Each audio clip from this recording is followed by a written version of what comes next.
हाय hello नमस्कार मैत्रिणींनो, welcome back to my channel Shri Swami Samarth. तर आजचा व्हिडिओ हा माझ्यापासून सुरू होता, डायरेक्ट आपल्या यात्रेपासून सुरू होतोय.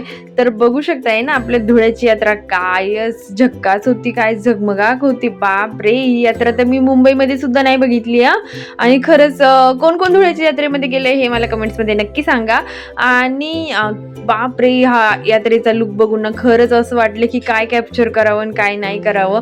तर आम्ही यात्रेमध्ये गेल्याच जी पहिली आम्ही धाव घेतली ना ती या पाळण्याकडेच घेतली, कारण की हा त्या यात्रेतला सगळ्यात मोठा पाळणा होता आणि त्याच्यावर खूप जास्त गर्दी झाली होती, म्हणून आम्हाला त्याच पाळण्यात आधी बसायचं होतं. आणि ही आहे आपली खानदेशी भेळ.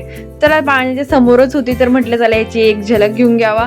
आणि त्याच्यात सगळ्यात महत्त्वाचं जे का पदार्थ असेल ना तो म्हणजे कैरी मला भेळमध्ये खूपच जास्त आवडते. आणि मग आम्ही ह्या पाळण्याच्या रांगेत लागलो, कारण की खूप जास्त गर्दी ह्या पाळण्यावर होती. त्याची लाइटिंग्स वगैरे खूप छान होतं आणि मी पण खूप दिवसानंतर पाळण्यात बसत होते, कारण ना श्री लहान असल्यामुळे मी बरेच वेळेस पाळणे अवॉइड केले होते, कारण ती हट्ट करायची बसण्याचा. पण ह्यावेळेस आम्ही श्रीला घेऊन पाळण्यात बसलो होतो आणि खरंच ती खूप एक्साइटेड होती पाळण्यात बसण्यासाठी.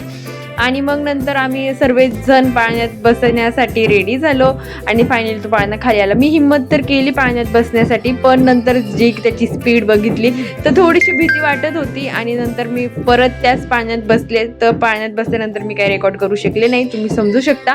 आणि नंतर हा पाळणा होता ज्याच्यात सोनल बसली होती.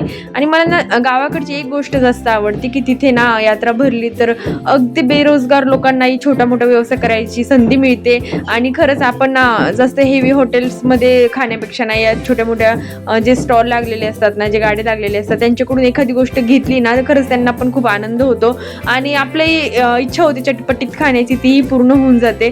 तर इथे बघा आमचे धुळ्याचे स्पेशल पोंगे बटाटे आहेत. कोणी कोणी पोंगे बटाटे खाल्लेत हेही मला कमेंट्समध्ये नक्की सांगा.